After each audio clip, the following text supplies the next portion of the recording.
जय हिंद। कैसे हैं आप सभी? आशा करता हूँ सभी स्वस्थ और मज़े में होंगे। आज हम बात करने वाले हैं अम्ल। आखिर अम्ल क्या होते हैं, क्षार क्या होते हैं और लवण क्या होते हैं। ठीक है, तो आपने अक्सर देखा होगा, अगर हम परिचय की बात करें तो जब भी हम नींबू को खाते हैं या फिर चखते हैं तो हमें कैसा लगता है? खट्टा लगता है। लेकिन क्यों लगता है? कोई भी अगर आपने साबुन को अगर छुआ होगा तो आपको चिकना और फिसलनदार लगता है, और साथ में अगर बाई चांस कभी मुँह के पास चला जाता है तो वो हमें कैसे लगता है?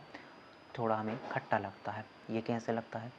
आखिर हम कैसे जानेंगे कोई पदार्थ अम्लीय है या फिर क्षारीय है? ठीक है, तो इस सभी के विज्ञान को खोजने से पहले हमें सबसे पहले यह जानना होगा कि आखिर अम्ल और क्षार हम किसे कहेंगे, क्या परिभाषा होगी इसकी। ठीक है, तो अम्ल और क्षार को परिभाषा को लेकर कई वैज्ञानिक आए और अपनी अपनी परिभाषा प्रस्तुत की कि अच्छा एक काम करो, हम आपको एक परिभाषा दे रहे हैं, अगर आप ऐसे देखोगे तो आपको पता चलेगा कि ये अम्ल है और ये क्षार है। ठीक है, तो ऐसे हमारे पास कई वैज्ञानिक लाए, लेकिन यहाँ से हमारे पास में केवल 3 ऐसे वैज्ञानिक थे, 3 ऐसी हमारे पास में सिद्धांत आए हैं जहाँ से हम बता सकते हैं कि अम्ल हम किसे कहेंगे और क्षार किसे कहेंगे। कौन कौन से वो 3 हैं, चलिए हम उसको शुरू करते हैं एक एक को। सबसे पहले हमारे पास में कौन आते हैं? आर्हेनियस आते हैं। कौन आते हैं हमारे पास में? सबसे पहले हमारे पास में आते हैं आर्हेनियस आते हैं और अपना सिद्धांत लेकर आते हैं। कब आते हैं? 1884 में। आर्हेनियस का कहना ये था कि एक काम करो, अगर आपको जानना है कि अम्ल क्या है और क्षार क्या है तो आप सबसे पहले एक काम करो, कोई भी आप एक जलीय विलयन ले लो। ठीक है, क्या लिया हमने? जलीय विलयन ले लिया हमने। ठीक है, आप कोई भी जलीय विलयन ले लो। जलीय विलयन का मतलब मान के चलो कि हमने पानी ले रहे हैं और उसमें कोई ना कोई पदार्थ घोल रहे हैं। ठीक है, तो उन्होंने सीधी सिंपल बात ये कही कि आपको अगर ये पता करना है कि अम्ल कौन है और क्षार कौन है तो आप एक काम करो, जिसका अम्ल और क्षार पता करना है आप उसको ले आओ। ठीक है, जैसे मान के चलो हम HCl को ले आके आ रहे हैं, हमको पता नहीं है कि ये क्या है, अम्ल है या फिर क्षार है, और साथ में हम किसी भी जलीय विलयन, जैसे हम नॉर्मल सबसे अच्छा जलीय विलयन मानते हैं पानी को। ठीक है, हालांकि जलीय विलयन बोल रहे हैं लेकिन इंग्लिश में इसे एक्वा सॉल्यूशन बोलते हैं। एक्वा सॉल्यूशन का मतलब ये होता है कि ऐसी कोई चीज़ जो अपने में किसी चीज़ को घुला ले। ठीक है, तो सीधी सिंपल बात इन्होंने ये बोली कि आपको सबसे पहले वो पदार्थ लाना है जिसका आपको पता करना है कि अम्ल है या फिर क्षार है, और उसको आप सीधी सिंपल सी बात है पानी में आप घोल दो। ठीक है, हम पानी ही बोलेंगे अभी, क्योंकि जलीय विलयन में और भी चीज़ें जाएंगी, लेकिन अभी सिंपल से आप पानी को याद रखो। ठीक है, और आप देखो, अगर वो जो हमारे पास में पदार्थ है वो पानी में घुल कर अगर वो तोड़ने पर टूट रहा है और टूटने पर H पॉजिटिव आयन दे रहा है, मतलब हमारे पास में हाइड्रोजन आयन दे रहा है, तो हम बोलेंगे वो हमारे पास में क्या है? एक प्रकार का अम्ल था। ठीक है, जैसे हमने इसको तोड़ा तो हमें पता चला ये H पॉजिटिव और Cl नेगेटिव में टूटा, तो हमने देखा कि यहाँ पे H पॉजिटिव टूटा है, तो ये तो आर्हेनियस के अनुसार इन्होंने बताया था कि जो भी H पॉजिटिव दे दे वो क्या है? हमारे पास है, अम्ल है। तो इनके नाम पे हमने कर दिया कि इसका नाम कर देते हैं हम आर्हेनियस अम्ल। तो आपसे क्वेश्चन पूछ सकता है, आपको 4 ऑप्शन दे दिया और आपसे पूछ सकता है कि आप ये बताइए, 4 ऑप्शन है इसमें से आप बताइए कि आर्हेनियस अम्ल आप किसे कहेंगे। ठीक है, तो आपको उसको बताना पड़ेगा। अब दूसरा आता है आर्हेनियस क्षार क्या होता है। तो इन्होंने बोला जैसे हम अम्ल को बता रहे हैं कि अगर वो क्या कर रहा है, H पॉजिटिव आयन दे रहा है तो आप उसे अम्ल दे रहे हैं। वैसे ही अगर देखो आप OH नेगेटिव आयन दे दें, OH नेगेटिव आयन को क्या बोलते हैं? हम हाइड्रोक्साइड बोलते हैं इसको। वैसे तो क्या बोलेंगे इसको? हम हाइड्रोक्साइड आयन बोलेंगे। अगर आप देखो कोई भी आप पदार्थ लाओ, जैसे हम पदार्थ ला रहे हैं NaOH, और इसको आप जलीय विलयन में घोलो, जलीय विलयन में घोलो, H2O ऐसे भी लिख सकते हैं अपन, OH2 लिख सकते हैं, या फिर अपन इसको ऐसे भी लिख सकते हैं। बात एक ही है, जलीय विलयन का मतलब है हमारे पास में। ठीक है, अब जैसे इसको घोलेंगे तो हम देखेंगे यहाँ पे हमारे पास में Na पॉजिटिव टूटा और यहाँ पे टूटा हमारे पास में OH नेगेटिव।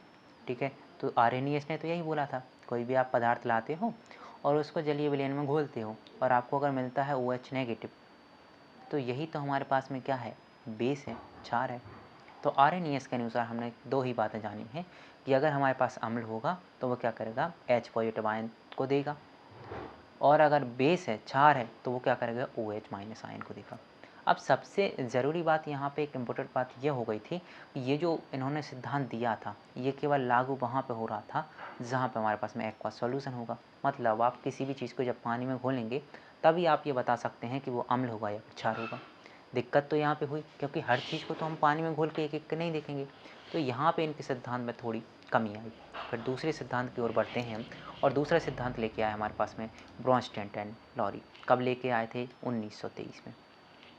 इन्होंने ज़्यादा कुछ नहीं कहा, जैसे हमारे पास में लुइस बाद में आया हुआ, जैसे हमारे आर्हेनियस ने क्या कहा था कि H पॉजिटिव देने वाला क्या था, H पॉजिटिव देने वाला हमारे पास में क्या था, अम्ल था। तो बस इन्होंने जो H पॉजिटिव है ना, H पॉजिटिव को वैसे नॉर्मल वो हाइड्रोजन की बात कर रहे थे, हाइड्रोजन अगर कोई दे रहा है तो अम्ल है, और हाइड्रोक्साइड अगर कोई दे रहा है तो वो क्षार है। इन्होंने थोड़ा दिमाग लगाया, बोला चलो इनने तो कुछ परिभाषा दी, हम इसमें ही कुछ हेरबदल कर देते हैं और अपने नाम से छाप देते हैं। तो ऐसे ही मान के चलो कि इसने कुछ की, जो हमारे पास में साइंटिस्ट आए थे ब्रॉन्स्टेड और लॉरी, इन्होंने जो पहले की परिभाषा थी आर्हेनियस की, उसमें थोड़ा फेरबदल किया और अपनी परिभाषा प्रस्तुत कर दी। अब इन्होंने इसको H पॉजिटिव को H पॉजिटिव नहीं कहा, हाइड्रोजन नहीं कहा, अब इन्होंने हाइड्रोजन को एक नया नाम दे दिया। क्या नाम दे दिया, हाइड्रोजन को इन्होंने नाम दिया है प्रोटॉन। प्रोटॉन नाम क्यों दिया है, क्योंकि हाइड्रोजन के ऊपर देखो ना हमारे पास में प्लस चार्ज है, और हमेशा हम देखते हैं जब भी हमारे पास में प्रोटॉन होता है, प्रोटॉन पर हमेशा कौन सा चार्ज होता है, पॉजिटिव धनात्मक चार्ज होता है। क्या होता है, धनात्मक चार्ज होता है। तो इन्होंने बस यहीं पे अपनी क्या दिमाग लगाया और बोला कि आप हाइड्रोजन बोल रहे थे, हमने आपका हाइड्रोजन छोड़ दिया। अब हम बोले हैं कि आप किसी भी पदार्थ को अगर आपको देखना है कि वो अम्ल है या क्षार है, तो आप देखो, अगर वो प्रोटॉन दे रहा है, क्या कर रहा है, प्रोटॉन अगर दे रहा है तो वो अम्ल होगा, और अगर प्रोटॉन ले रहा होगा तो वो क्या होगा, क्षार होगा। अब इसे हम समझते हैं इस एग्जाम्पल की मदद से।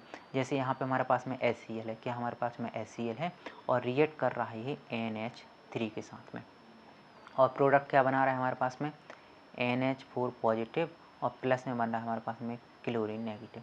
अब यहाँ पे अगर आप अच्छे से देखोगे तो यहाँ पे हमारे पास क्या था, HCl था, और यहाँ पे क्या था, NH3 था। अब यहाँ पे आप देखो, यहाँ पे जो Cl था ना और हाइड्रोजन था, यहाँ पे जो हाइड्रोजन और Cl इन दोनों ने अपना बॉन्ड तोड़ दिया है, और यहाँ पे इसने क्या, हाइड्रोजन को मुक्त किया है। मतलब सीधी सिंपल बात, जब भी हम ब्रॉन्स्टेड लॉरी की बात करेंगे तब हाइड्रोजन नहीं कहेंगे, उसको हम क्या कहेंगे, प्रोटॉन कहेंगे। तो इसने अपना एक प्रोटॉन को तोड़ा है, और ये प्रोटॉन किसके साथ जुड़ा है, NH3 के साथ। जैसे मान के चलो यहाँ पे हमारे पास में NH3 था, HCl में से हाइड्रोजन इसके पास आ गया, और हाइड्रोजन को इसने जोड़ लिया, और ये किस के रूप में बन गया, NH4 के रूप में बन गया। ठीक है, तो इसने क्या किया है, HCl ने क्या काम किया है, HCl ने काम किया है हाइड्रोजन मतलब प्रोटॉन को देने का, इसलिए HCl को हम क्या नाम दे देंगे, HCl को हम नाम देंगे अम्ल। तो ये क्या होगा, हमारे पास में अम्ल हुआ। वहीं NH3 है, अमोनिया है हमारे पास में, इसने काम किया हाइड्रोजन को लेने का, क्योंकि यहाँ अमोनियम बन रहा है एक, और हाइड्रोजन लिया है, तो ये इसको हम कहेंगे क्षार कहेंगे। क्या कहेंगे, क्षार। क्या आपको बात समझ आई, अम्ल किसे कहेंगे और क्षार किसे कहेंगे, किसके अनुसार, ब्रॉन्स्टेड एंड लॉरी के अनुसार। जो प्रोटॉन को दे दे वो अम्ल है, और जो प्रोटॉन को ले रहे वो क्या है, क्षार है। अब सबसे अच्छी बात ये रही कि इन्होंने एक बात तो तय कर दी थी, क्या बात कर दी थी, कि ये परिभाषा जो है पानी के बिना भी आप बता सकते हो, अगर एक्वा सॉल्यूशन नहीं है तब भी आप बता सकते हो कि अम्ल होगा या फिर क्षार होगा।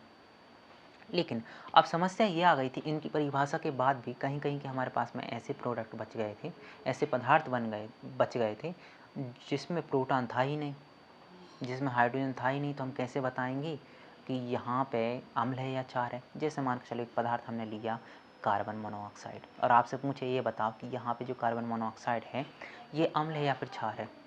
या फिर हम मान के चलो यहाँ पे लेते हैं CO2 कार्बन डाइऑक्साइड, ये अम्ल है या फिर क्षार है। अगर आपसे अभी भी पूछे, हमने दो परिभाषा पढ़ी है, तो आप बता सकते हो क्या, नहीं बता सकते, क्योंकि ना तो यहाँ पे हाइड्रोजन दिख रहा है और ना ही हमें कोई प्रोटॉन दिख रहा है। चलिए, तो हम समझते हैं एक और हमारे पास नई परिभाषा आती है, लुईस। लुईस का सिद्धांत कब आया था, ये भी 1923 में आया है। ठीक है, अब इनके अनुसार क्या है, अम्ल क्या होगा, जो इलेक्ट्रॉन जोड़े को ग्रहण करेगा, और क्षार क्या होगा, जो इलेक्ट्रॉन जोड़े को दान करेगा। अब आप समझ रहे होंगे जो इलेक्ट्रॉन जोड़े की हम बात कर रहे हैं, या फिर इलेक्ट्रॉन जोड़े हैं क्या। तो आपने अक्सर देखा होगा, जैसे हम मान के चलो नाइट्रोजन का एग्जाम्पल लें, ऑक्सीजन का लें, ऑक्सीजन का ले लेते हैं। आपने ऑक्सीजन को देखा होगा O2 के फॉर्म में। ठीक है, अगर ऑक्सीजन को आप देखो, ऑक्सीजन को अगर देखो, परमाणु क्रमांक कितना होता है इसका, परमाणु क्रमांक पूछ रहे हैं हम, क्या पूछ रहा है आपसे, परमाणु क्रमांक पूछ रहा है, तो आपको बताना है ऑक्सीजन का परमाणु क्रमांक कितना है। तो आप बोलेंगे हमें पता नहीं है, तो हम क्या करेंगे, पीरियोडिक टेबल में देखें, hydrogen, helium, lithium, beryllium, boron, carbon, nitrogen, oxygen, कितने नंबर पे आया है, 8वें नंबर पे आया है। तो हम यहाँ पे 8 लिख सकते हैं, 8 नंबर पे आया है, तो मतलब परमाणु क्रमांक कितना है इसका, 8 है। अब हम देखेंगे परमाणु क्रमांक तो इसका 8 है, और अगर हम इसको अभाव नियम से जमाएं तो क्या जमेगा, 1s2 है, 2s2 है, और 2p4 है, 1s2, 2s2 और 2p4 है। और हम जब भी देखते हैं कि इलेक्ट्रॉन क्या है, तो इसके अंतिम कोष को देखो, अंतिम कोष में आप देखो कितने, 4 और 2 6 इलेक्ट्रॉन है, कितने इलेक्ट्रॉन है, 6 है। अब एक अगर ऑक्सीजन को ले तो मतलब इसमें टोटल 6 इलेक्ट्रॉन है, 1 2 3, 4, 5, 6। बात क्लियर है। बैलेंस इलेक्ट्रॉन हो गए, संयोजी इलेक्ट्रॉन हो गए 6। अब बात आ रही है यहाँ पे हम इलेक्ट्रॉन जोड़े की बात कर रहे हैं। इलेक्ट्रॉन जोड़े को नॉर्मली हम किस नाम से जानते हैं? आपने लॉन पेयर का नाम सुना होगा। हिंदी इंग्लिश में एक ही बात होती है, लॉन पेयर का नाम सुना होगा। या फिर हम लॉन पेयर क्या होते हैं? तो बोलोगे लॉन पेयर ऐसे इलेक्ट्रॉन का युग्म होता है, ऐसा इलेक्ट्रॉन युग्म होता है। एक प्रकार का हमारे पास में इलेक्ट्रॉन का युग्म होता है। युग्म का मतलब होता है जहाँ पे हमारे पास में इलेक्ट्रॉन की संख्या कितनी होती है? 2 है, मतलब 2 इलेक्ट्रॉन है। ठीक है, तो ऐसा युग्म होता है जो किसी भी पदार्थ को बनाने में या फिर किसी भी रासायनिक अभिक्रिया में भाग नहीं लेता है, वो हमारे पास में लॉन पेयर कहलाता है। जैसे हम कोई एग्जांपल लें, जैसे मान के चलो हमने एक एग्जांपल लिया, यहाँ पे हमारे पास में कार्बन है और यहाँ पे ऑक्सीजन है, CO2 हो गया। ठीक है, अब यहाँ पे जैसे आप बात करोगे जिसे कैसे, जैसे यहाँ पे देखो कार्बन ये था, कार्बन पे 4 इलेक्ट्रॉन होते हैं, 2 यहाँ पे होगा, 2 यहाँ पे, एक ऑक्सीजन यहाँ पे आ गया, एक ऑक्सीजन यहाँ पे। आपको पता है कि ऑक्सीजन हमेशा 2 इलेक्ट्रॉन से बॉन्ड बनाता है, एक ऑक्सीजन, तो इसने यहाँ पे बनाया बॉन्ड और इसने यहाँ पे। अब आप क्या देखोगे कि यहाँ पे टोटल कितने इलेक्ट्रॉन थे इसके पास में? ऑक्सीजन के पास में टोटल 6 थे, उसने 2 से तो बॉन्ड बना लिए। अब इसके पास टोटल इलेक्ट्रॉन कितने थे? 6, तो 2 और 2 4 इलेक्ट्रॉन अभी यहाँ बचे रहे और 4 इसके यहाँ बचे रहे। तो हम बोलेंगे जो ऑक्सीजन यहाँ पे रिक्त है इसमें एक और एक कितने हैं? 2 इलेक्ट्रॉन पेयर है हमारे पास में। ठीक, इलेक्ट्रॉन जोड़े कितने हैं? 2। ठीक है, तो सीधी बात हम ऐसे इलेक्ट्रॉन जोड़े की बात करेंगे जहाँ पे कोई ले रहा है या फिर दे रहा है। ठीक है, कौन ले रहा है कौन दे रहा है उसको समझने के लिए हम ज़रा इसको समझते हैं। जैसे इसको पहले हम रफ कर लें। ठीक है, आप समझो बहुत ही आसान तरीके से, क्योंकि अभी तक हमने 2 परिभाषा पढ़ी थी, बहुत ही ईजी थी, लेकिन यहाँ पे थोड़े बच्चे क्या होता है कन्फ्यूज होते हैं, हम इसको ही समझते हैं। जैसा कि मान के चलो हमारे पास में यहाँ BF3 है, क्या हमारे पास में B है और F3 है। ये क्या है? बेरिलियम है, बोरॉन है। सबसे पहले आप ये बताओ, B से होता है बोरॉन होता है, BE होता तो हम बोलते हैं बेरिलियम है। अब जो बोरॉन है ये कितने नंबर पे है? सबसे पहले तो आप ये बताओ। Hydrogen, helium, lithium, beryllium, boron कितने नंबर पे? आप बोलोगे 5वें नंबर पे है। तो हम पहले नंबर यहाँ पे बोरॉन को लिखते हैं और ये 5वें नंबर पे है। अब 5वें नंबर पे मतलब टोटल इलेक्ट्रॉन की संख्या कितनी है इसके पास? टोटल इलेक्ट्रॉन की संख्या इसके पास में कितनी है? तो आप बोलोगे टोटल इलेक्ट्रॉन होगा 5, मतलब 1s2, 2s2 और 2p1, ऐसा ही होगा ना? बिल्कुल। तो यहाँ पे आप देखोगे हम लास्ट के इलेक्ट्रॉन को देखते हैं, अंतिम कक्षा को देखते हैं। टोटल इलेक्ट्रॉन कितने हैं इसके पास में? 3 इलेक्ट्रॉन है। और यहाँ BF3 आ गया हमारे पास में, क्या आ गया? BF3। F3 का मतलब 3 F जुड़ेंगे। इसके पास टोटल इलेक्ट्रॉन बाहर कितने थे? 3 ही थे, 1, 2 और 3।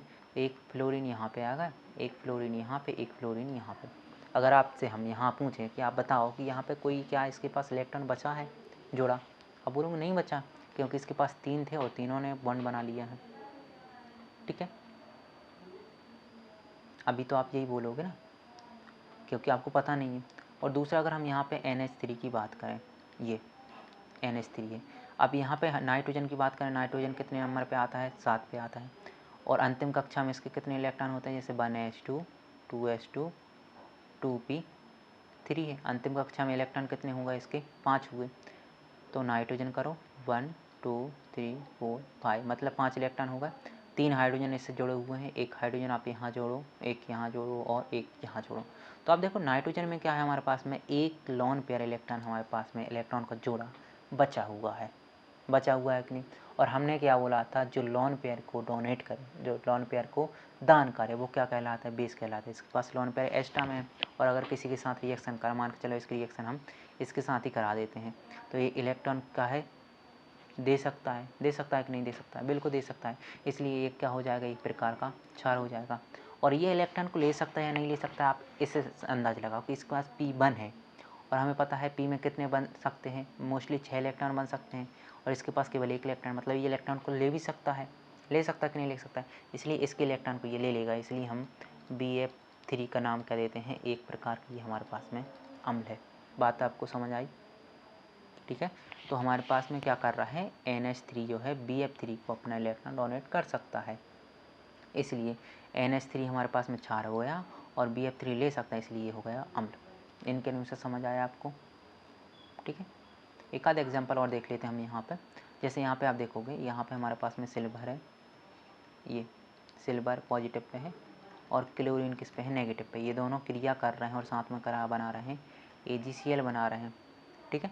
अब आप देखोगे सिल्वर है पॉजिटिव है, लेकिन क्लोरीन पे आप देखो, क्लोरीन पे आप देखोगे एक लोन पेयर इलेक्ट्रॉन होता है।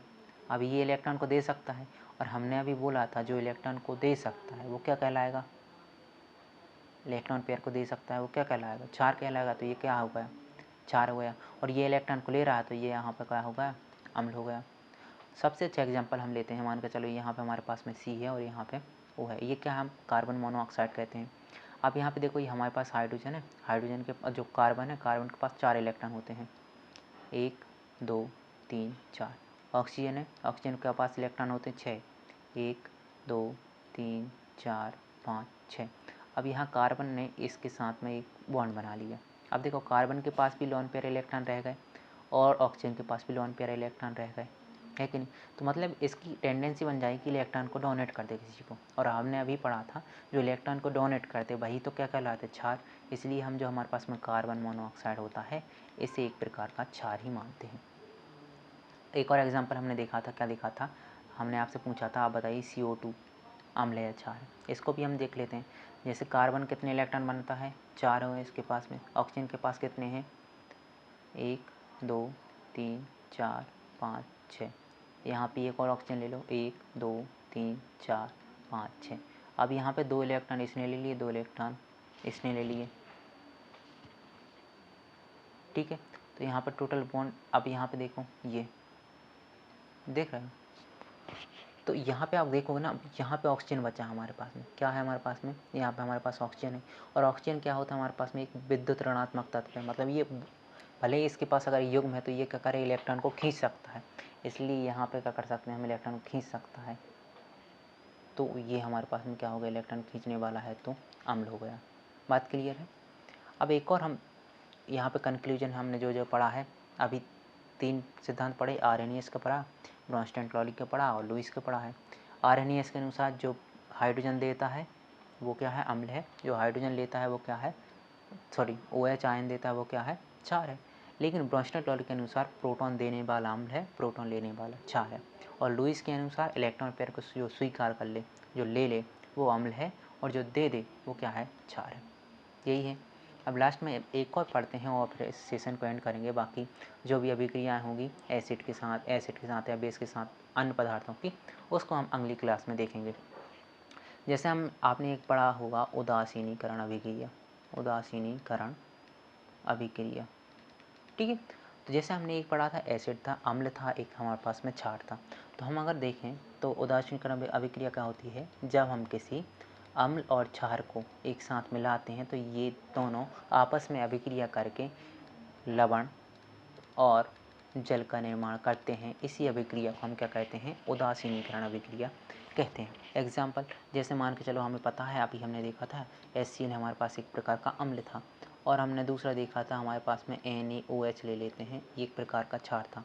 अब इन दोनों की अगर आप क्रिया कराओगे तो आपको मिलेगा क्या, जो हाइड्रोजन है OH आयन के साथ चला जाएगा और यहाँ पर बनाएगा H2, मतलब पानी का मॉलिक्यूल बनाएगा। NaCl के साथ मिल जाएगा, क्या बनाएगा, NaCl। ये क्या है, एक प्रकार का नमक है, ठीक है। इसी को हम लवण भी कह सकते हैं। तो सीधी सिंपल बात यह है, उदासीनीकरण अभिक्रिया क्या है, तो आप बोलोगे जब कभी हम अम्ल और क्षार को एक साथ मिलाते हैं तो वह आपस में अभिक्रिया करते हैं और आपस में अभिक्रिया करके लवण और पानी को देते हैं। इसी अभिक्रिया को हम क्या कहते हैं, उदासीनीकरण अभिक्रिया या फिर न्यूट्रलाइजेशन रिएक्शन कहते हैं। आशा करता हूँ अभी हमने आज जो परिभाषा पढ़ी हैं, जो एग्जाम्पल देखे हैं, उसको आपको समझ आया होगा, जहन में आपके बैठ गया होगा अच्छे से, क्योंकि अब कोई भी अगर क्वेश्चन आएगा तो आप इसे छोड़ेंगे नहीं। मिलते हैं इसकी ही नई यूनिट के साथ में कि जो अम्ल और क्षार है वो कैसे अदर सब्सटेंस के साथ में रिएक्ट करेंगे, ठीक है। तब तक के लिए जय हिंद।